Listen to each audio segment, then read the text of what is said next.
Mon Dieu n'est pas le Dieu Dieu a des vécu musulmans, sur il n'est terre. pas le Dieu des Indiens. Évangéliste. Il est le Dieu qui n'a pas de Évangéliste, commencement. est-ce que ton Dieu a vécu sur cette terre? Mon Dieu a vécu sur cette terre en chair. D'accord. Au travers de Jésus. Est-ce qu'il est sorti du vagin d'une femme? Mais c'est pour il est venu en chair. Mais Il est sorti regarde du vagin d'abord d'une sa femme, naissance. Il est sorti d'une femme parce qu'il devait venir en chair. D'accord, d'accord. Donc, sorti d'une femme, on appelle ça la naissance. Maintenant, il est sorti quand? Il est né quand? Mais est-ce que c'est ça qui pose le problème dans, oui, c'est dans la important vie parce qu'on veut déterminer si la... Moi, je dis que ce type-là n'est jamais sorti d'une femme. D'ailleurs, cette femme-là n'a jamais existé aussi. Les deux Mais n'ont est-ce jamais que... existé. Attends, dis-moi, je vais te demander quelque chose. Est-ce que tu sais quand Je vais est-ce te demander- que... Il y a un je vais te problème dans demander la Bible. quelque chose. Attends, évangéliste. Dans la Bible, je ne sais pas pourquoi tu essaies de fuir la question. Je Dans ne la fuis Bible... pas la question. D'accord, maintenant, C'est écoute-moi. tu Dans la Bible- essaies de faire tout pour qu'on puisse croire ce que tu dis. Ce que tu dis n'est pas vrai. Mais prouve-moi que ce que je dis n'est pas vrai. Dans la Bible, on donne Parce la date de que peut-être naissance. que tu es en train de faire la réunion des athées. Ou bien Pasteur. la réunion des non-croyants. Pasteur. Donc, tu vas voir que la plupart de ces personnes-là te suivent parce qu'ils ont envie de t'écouter.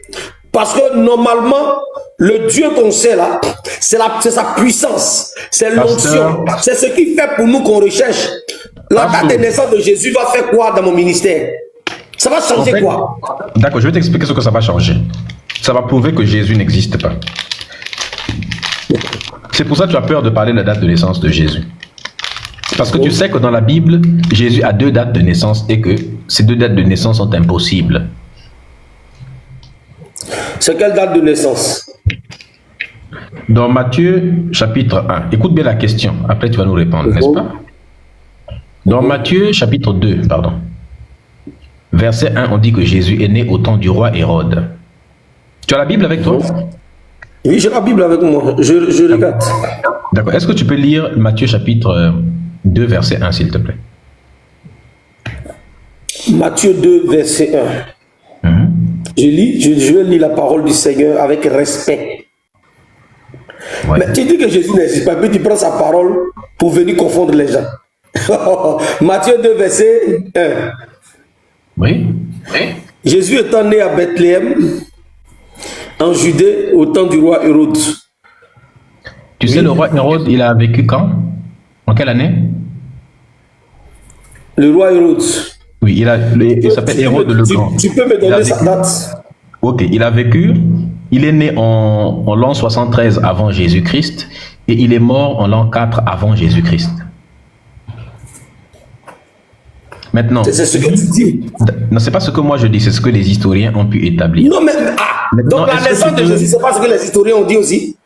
Attends, on dit donc que Jésus est né pendant le roi Hérode. Donc ça veut dire que Jésus est né entre 73 et moins 4. Et la plupart des théologiens disent que Jésus serait né en moins 4, c'est-à-dire qu'en l'an 4 avant Jésus. C'est-à-dire, vous prenez des exemples dans la Bible, vous prenez des exemples des historiens et vous refusez ce que d'autres historiens ont dit. Tous les historiens chrétiens qui sont chrétiens comme toi, ils sont eux-mêmes d'accord pour dire que Jésus est finalement né, parce que la Bible te dit Jésus est né pendant que le roi Hérode il régnait. Or, Hérode en question, Hérode le Grand, il a vécu de moins 73, donc 73 avant Jésus-Christ, jusqu'à l'an 4 avant Jésus-Christ. Il est mort en l'an 4 avant Jésus-Christ. Donc Jésus est né entre 73 et l'an 4 avant Jésus-Christ. Est-ce qu'on est d'accord? C'est logique. Moi, je t'écoute. Hein. Maintenant, lis Luc chapitre 2. Verset 1 jusqu'au verset 3. Luc 2, verset 1, verset 3. Ça, c'est des estimations que les gens donnent. C'est la même chose. Luc combien? Luc chapitre 2, de 1 jusqu'à 3. Du premier verset. 1 jusqu'à 3, je lis. On dit, en ce temps-là, parut un édit de César Auguste ordonnant un recensement de toute la terre. Ce premier recensement eut lieu pendant que Quintilius était gouverneur de Syrie. Et c'est Quirinus. Tout allait se faire inscrire chacun dans sa ville. Joseph aussi monta de la Galilée, de la ville de Nazareth, pour se rendre en Judée, dans la ville de David, appelée Bethléem, parce qu'il était de la maison de la famille de David. Enfin, de se faire inscrire avec Marie, sa fiancée, qui était enceinte. Qui était dans le ventre de Marie? C'est Jésus.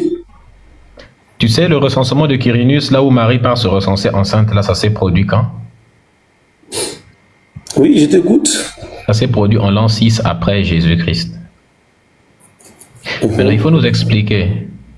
Entre Matthieu qui dit que Jésus est né en l'an 4 avant Jésus-Christ et Luc qui dit que Jésus est né en l'an 6 après Jésus-Christ et le moine Denis le Petit qui a déterminé que Jésus est né en l'an 1 de Jésus-Christ. Entre les trois dates là, c'est laquelle qui est vraie? Qui a raison?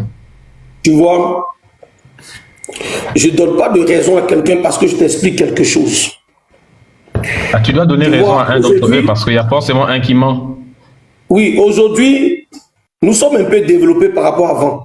Parce que moi, j'ai lu un livre qui me disait un jour que Hérode est mort en l'an 4 avant Jésus-Christ.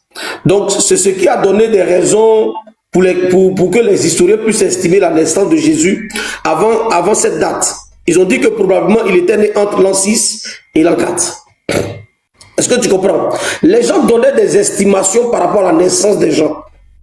Est-ce que tu comprends un peu? C'est des estimations que les gens donnent. Et c'est ce que nos parents ont fait ici.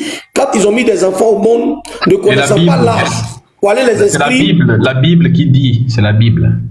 Mais la Bible dit, parce que la Bible, c'est des écrits, c'est des rendus, c'est des actes que les gens ont vécu que chacun vient rendre. Donc on écrit tel que la personne a rendu. On ne vient pas pour contredire la naissance de quelqu'un dans la Bible. Du coup, Jésus est né quand? Parce que juste, tu ne dis absolument rien en fait. Mais c'est ce que je t'ai dit quand tu parlais tout à l'heure. Ce n'est pas la naissance de Jésus qui m'a appelé. C'est Jésus-Christ même en tant que Dieu qui m'a appelé. Moi, le Dieu que je sais n'a pas de commencement dans sa naissance. C'est pas la naissance de Jésus qui fait. Il ne répond pas à la question en fait. Tu ne réponds pas à la question. Luc dit que Jésus est né en l'an 6. Attends, donc la naissance de Jésus doit faire que je dois nier ma croyance en Jésus? Je ne te demande pas de nier ta croyance, je te demande de m'expliquer qui a raison entre Matthieu qui dit que Jésus est né en l'an 4 avant lui-même et Luc qui dit que Jésus est né en l'an 6 après Jésus lui-même. Qui a raison, qui a tort? Les deux ne peuvent pas avoir raison. Jésus ne peut pas être né à deux dates différentes. Est-ce que tu comprends que tu ne peux pas être né en deux dates différentes? Ça n'a pas de sens. Donc, attends. Donc, la naissance, c'est la naissance de Jésus qui fait que tu ne crois pas en Jésus. Non, il n'y a pas que la naissance. Il y a aussi la biographie de Jésus dans la Bible. La généalogie de Jésus. Toi, tu es évangéliste. Ça veut dire que tu connais un peu la Bible, non? Je connais très bien la Bible. Tu connais très bien même. C'est ce qui est très bien. Alors, comme tu connais très bien la Bible, moi, je vais en profiter parce que ça veut dire que tu peux faire des enseignements bibliques. Toi, tu peux enseigner la Bible à quelqu'un, c'est ça? Je peux même former une personne. Tu peux même former une personne à la Bible, vu que tu es pasteur. Ouais. Donc, ça veut dire que si nous, on a des problèmes de compréhension des endroits dans la Bible, on peut te demander à toi, et puis toi, tu vas nous expliquer. C'est ça, non? Tu me demandes, je vais t'expliquer, selon ce que l'Esprit de Dieu me donne. Parce que là, tu communiques avec l'Esprit de Dieu actuellement. Mais Jésus m'a appelé, m'a dit qu'il s'en va, il ne me laissera pas orphelin, il me donnera son esprit, pour qu'en lui, je puisse faire des choses que lui n'a pas fait. D'accord. Maintenant, il y a une chose que nous voulons que tu fasses en lui.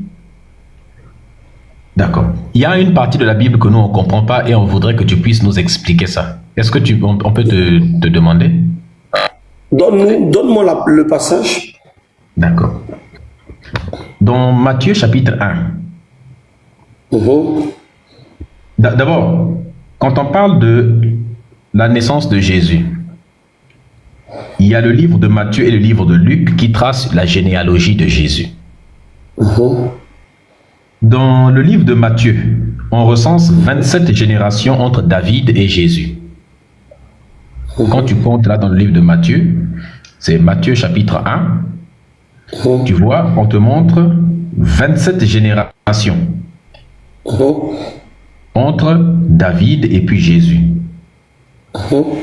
Mais dans le livre de Luc, particulièrement Luc chapitre 3, du verset 23 au verset 38, il y a 43 générations entre David et Jésus. Ce qui fait une différence d'à peu près 16 générations pour la même période.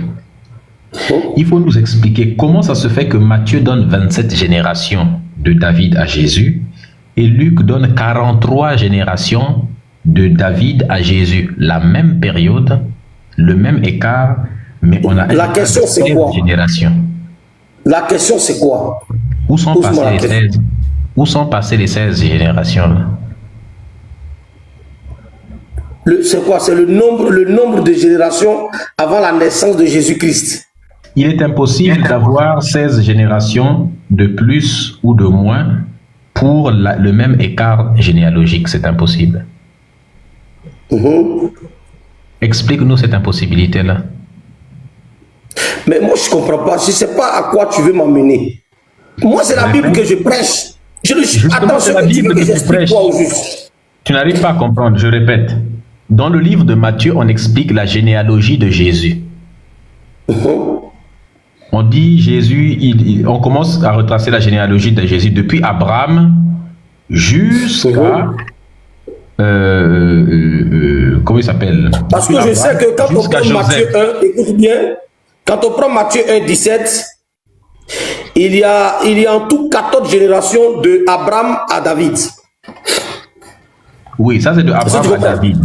Ça c'est de Abraham à David. Maintenant, de David à Jésus, il y en a combien? De David, d'abord, jusqu'à la déportation de Babylone, il y a 14 générations encore. De David jusqu'à Jésus. Et maintenant, de la déportation de Babylone jusqu'à Jésus-Christ, il y a encore 14 générations. 14 donc, dans le livre de Matthieu, dans le livre de Matthieu, 14 plus 14 égale à combien? Ça fait 24. Donc, tu as 24 générations. Non, c'est pas. J'ai cité. Normalement, je t'explique selon la Bible, selon le livre de Matthieu. Ça, c'est Matthieu. Maintenant, il y a 42 générations. Écoute, il y a 42 générations entre Abraham et Jésus. C'est pas 24. C'est pas 24. Il en manque 3 autres. Je n'ai pas dit 4. Je citais les différentes personnes. Enfin, j'ai dit Abraham, David, 14. David, exil de Babylone, 14. Normalement, c'est 27. Si tu ajoutes Jésus lui-même, ça te fait 28. Non.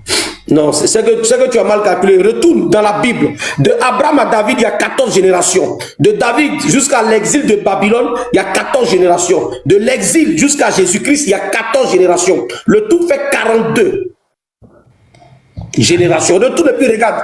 Ça dit, on regarde les choses et on dit des choses qui ne sont pas vraies. Aïe. On t'a demandé 14 plus 14, tu nous as dit combien? J'ai dit ça faisait 28. Écoute bien, j'ai dit, de Abraham à David, il y a 14 générations. De David jusqu'à l'exil à Babylone, il y a 24 générations. Regarde, tu as dit 24 tout de suite là. Non, moi, j'ai jamais dit, moi, tu as dit 24. Oui. J'étais en train de citer, j'ai rien compté. J'ai dit, d'Abraham à David, il y a 14 générations. De David jusqu'à l'exil de Babylone, il y a 14 générations. De l'exil jusqu'à Jésus-Christ, il y a encore 14 générations. Ça fait 3 fois 14 que j'ai cité. Ça fait combien? Ça fait 30, ça fait 42 normalement. Ça c'est dans le livre de Luc. Ça c'est dans le livre de Matthieu. Jamais de la vie. Si tu me prouves ça dans Matthieu, prouve-moi ça dans Matthieu. C'est faux. Prends Matthieu 1, 17, tu vas lire. Dans Matthieu 1, on ne parle, si tu comptes le nombre de générations, ça nous donne 28 générations. Lis dans Matthieu, lis dans le livre de Matthieu 1, jusqu'à 17, tu vas voir. Aïe, aïe, aïe.